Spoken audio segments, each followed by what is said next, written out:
Just a tip for chasers. A lot of chasers get really angry when you call them a chaser. For me, a chaser is anybody that specifically is looking for trans women. And the reason that this can become problematic is because it's often a fetishization of our identity. No, the problem is you believing trans is your identity. Believing your transness is your entire personality.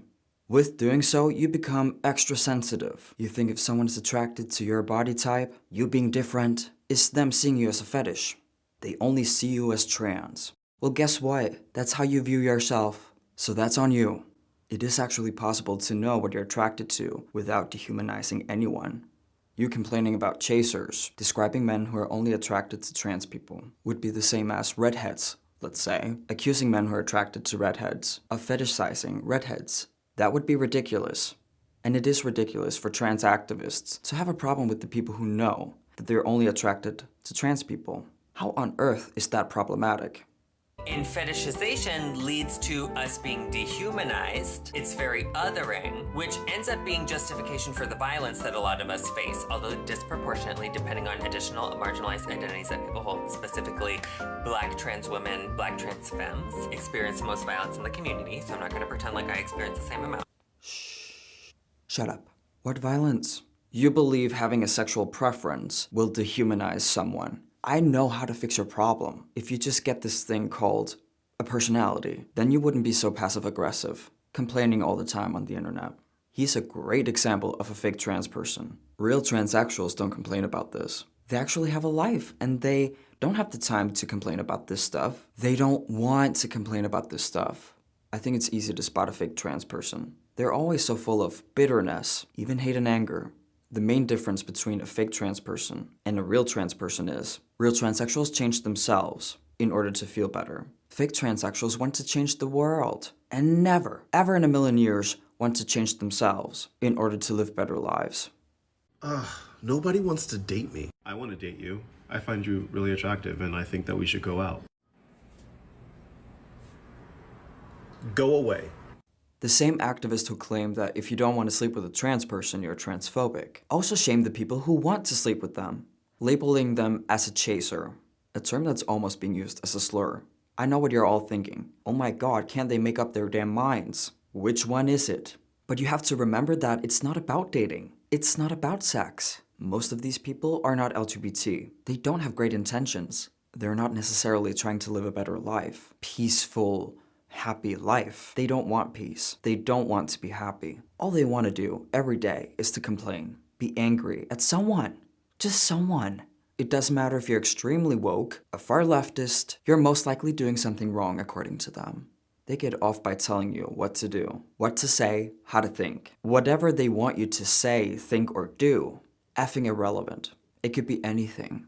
Well, that's not actually true. The more hypocritical they are, the better. The less sense they're making, the better. Because they're testing you.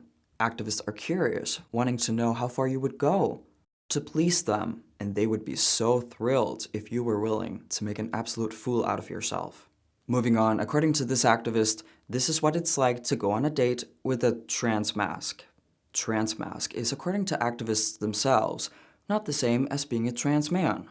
Trans masks are just girls who are a little bit more masculine than the average girl. And a lot of them don't transition. In other words, they're the fake trans men, identifying as trans for clout.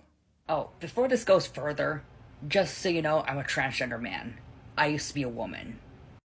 Wait, so does that mean you had the surgery?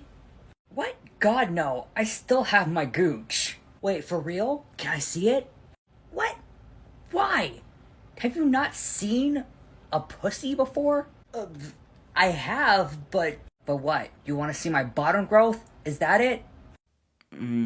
No, please don't. Bottom growth refers to a woman who's been on testosterone's clit, because it grows on testosterone. Just a little bit for some people, for others a lot.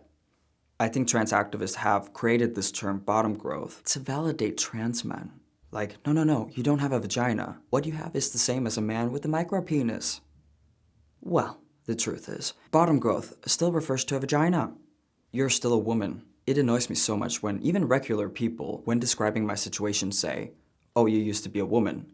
Like, no, I have changed my appearance, not my sex, my gender, whatever, same thing. Like, that I didn't change.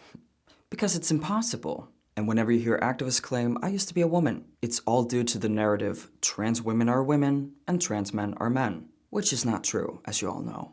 I hope. In this context, and what this woman means is, so all you need to know is, right now, today I'm a man, and you don't need to know anything about my past. Your only job is to affirm me and sleep with me. Your dick has to affirm my gender identity. I wish I was kidding about people believing in this, but... That's what I thought. You're not serious about this. I'm leaving. No, wait, come back, please. Nope, and you're not worthy of a one-night stand. Goodbye.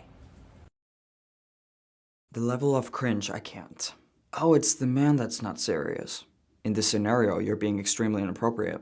What you need to understand is, if you're on a date with a gay or bisexual man, with men who want to sleep with men, or at least someone who looks like a man, they want to have sex with you, and that's why they're on the date. Why does it surprise you that gay men are sexual?